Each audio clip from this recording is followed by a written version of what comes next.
Hi, I'm Jonathan, and I recently competed at the AWF Senior National Championships. So we're going to be running through my 3 snatches and my 3 clean and jerk attempts. I was in the 89 kilo class, and I was in the B session.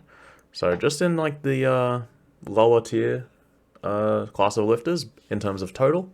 But yeah, let's run through it and yeah, because I tried to put on a good show. Let's run through the first snatch. Just some context. The first snatch, my initial openers were 108 for the snatch, and we bumped it up to 112 from the back room. The main part was just to move as well as I can in the back room, because yeah, just so we can like actually try to hit a good placing in the session. The coach who was handling me at the time, Matt, he was like, you just need to move your feet out to the side and you should be good. Just continue to do what you're doing. Very, very straightforward, simple feedback, which I needed at the time. This is 112.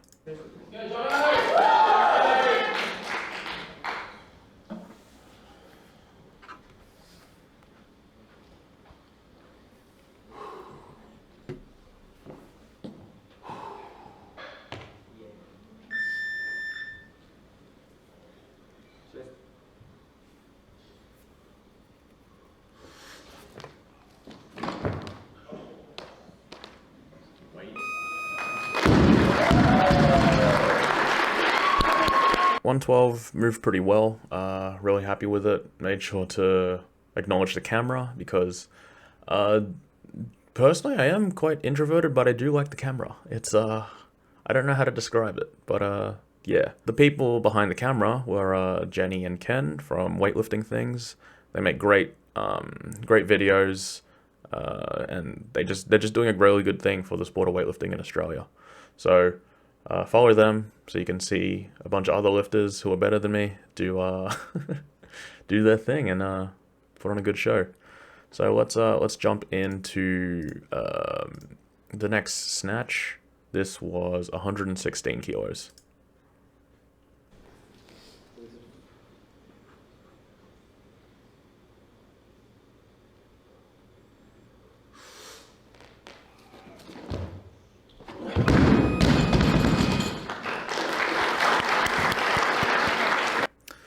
So, it spat me out, basically. So, I pulled it high as much as I could. I think I caught it pretty well. It's just that my hips were out of position. It's not worth trying to save it. To be honest, a lot of the competition was a blur. I was so zoned in at the time. I don't remember too much of how I was feeling on the platform. I could only really discuss what I can tell from the videos and what I can remember at the time. But when I was on the platform, it was just me and the bar. I didn't even like look for anyone that I knew in the crowd. I knew that the cameras were there, so I made sure to acknowledge them. A lot of it was a blur, but from what I know, the second snatch just spat me out. Yeah, my hips were out of position, which is fine. It happens. It's just making sure that I'm able to compose myself after missing that. I'm pretty sure in my head I was like, God damn it. All right, let's just do this again and be done with it. And then for the third snatch, Matt, he bumped it up to 117 kilos.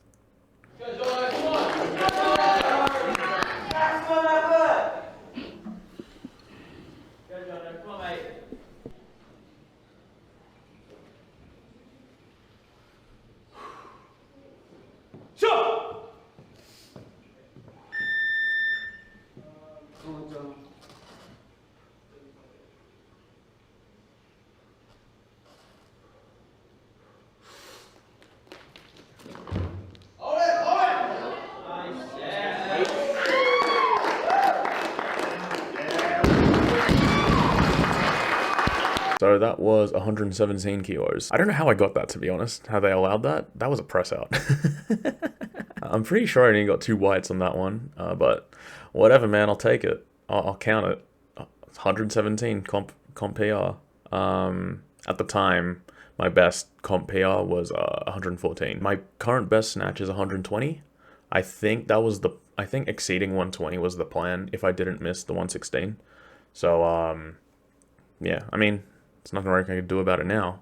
I'm still happy with how I snatched, regardless of missing, because 117 was not easy. You can tell by the press out. The reason why it took so long for the down signal to come out, I think something wasn't working.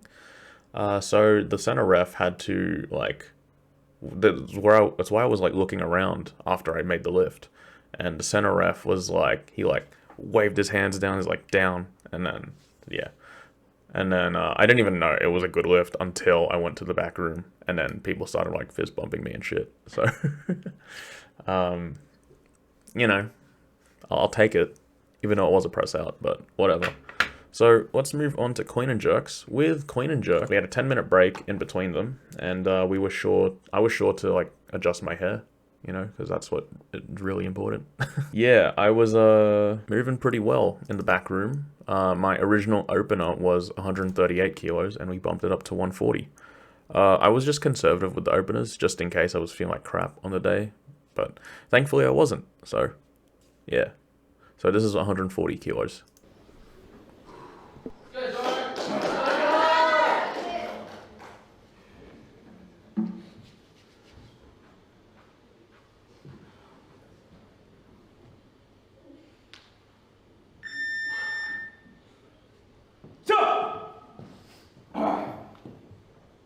Close, pull close.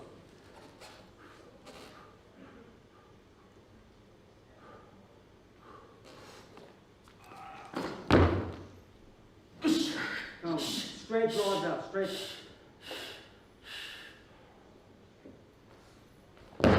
Hold.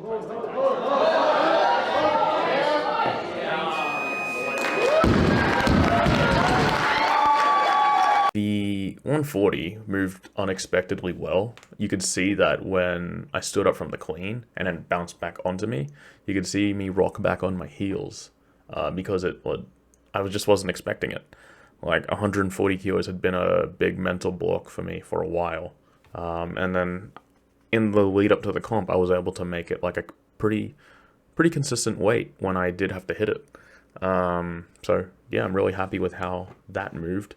With the jerk, the platform was like quite slippery. They actually had to bring in, I think it was like resin or something, or limestone or something, to stop the lifters from slipping on the platform, because on the previous day there were quite a few misses from a bunch of lifters who were saying that the platform was slippery. So we just did what we can and just adapted with the resin. The reason why my jerk took a while to recover is because it was slipping in my front foot.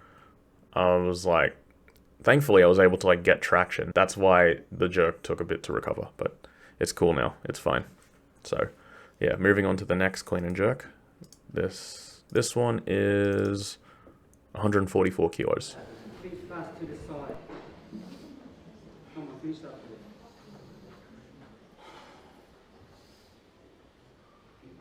Shot!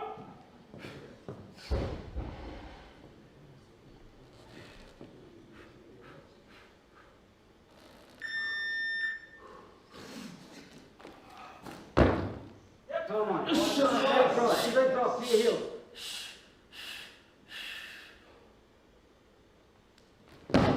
Okay.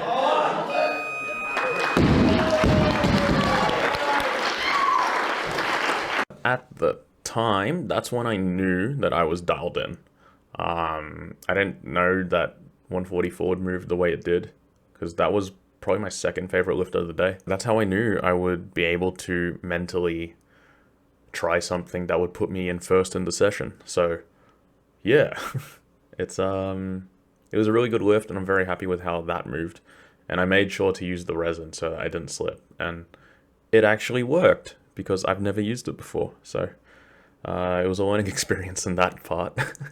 Matt, who was handling me at the time, he said to me, this is the most important lift. Like, got me to focus. If I made this, I would be able to like push to try come first in the session. If I missed it, I don't know what would have happened. So let's move on to the next clean and jerk, the last attempt. So this one was 152 kilos, and this was to try to get first in the session. I forgot to say, this is also the last lift of the session as well, so all eyes were on me.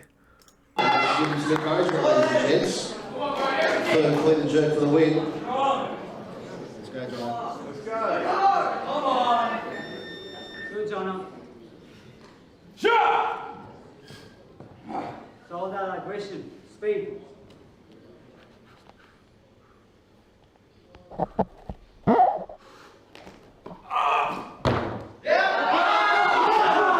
Leg drive. Straight up. Hold it.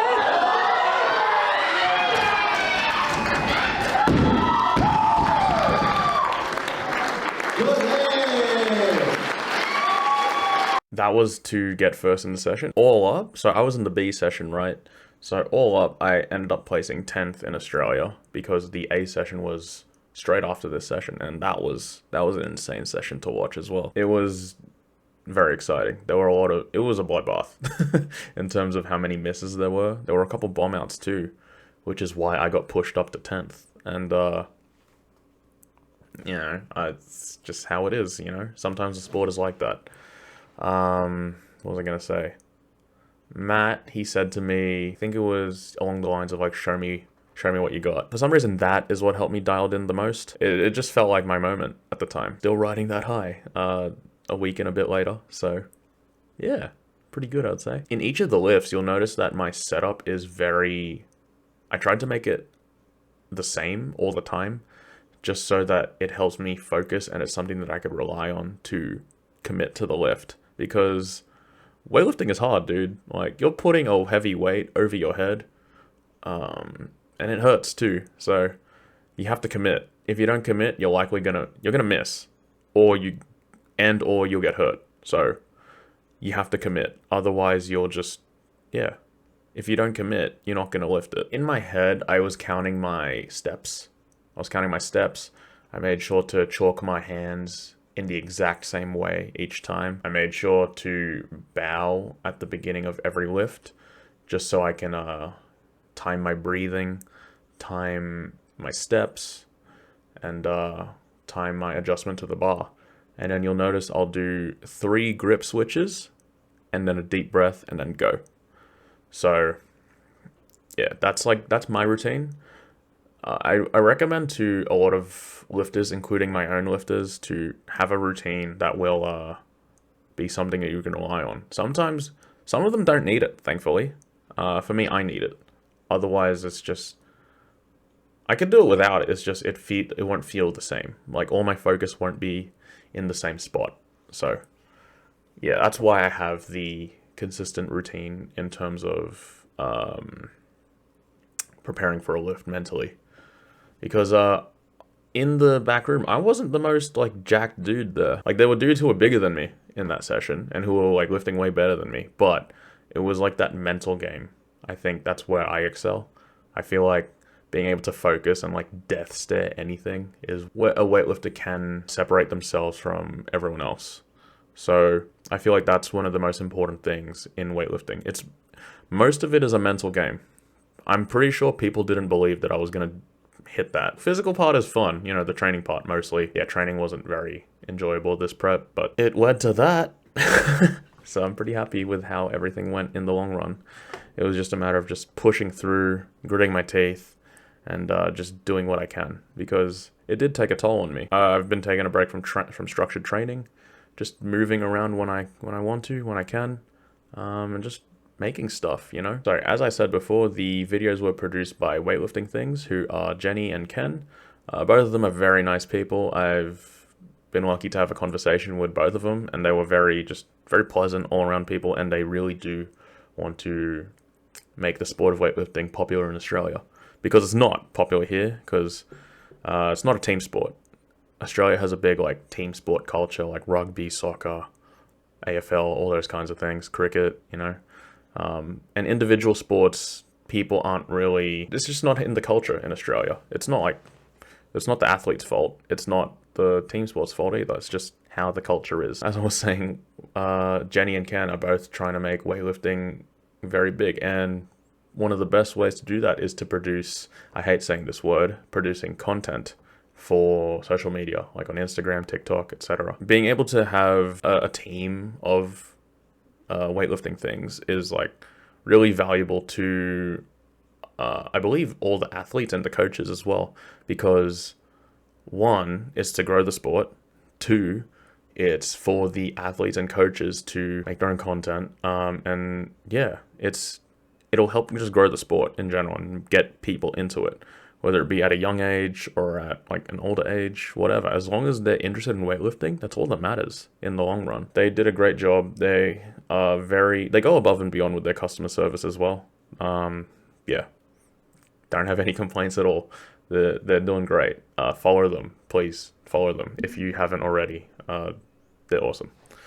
But yeah, that was my most recent weightlifting comp. I'm probably going to make a video on my state weightlifting comp, which was the comp to qualify for this comp.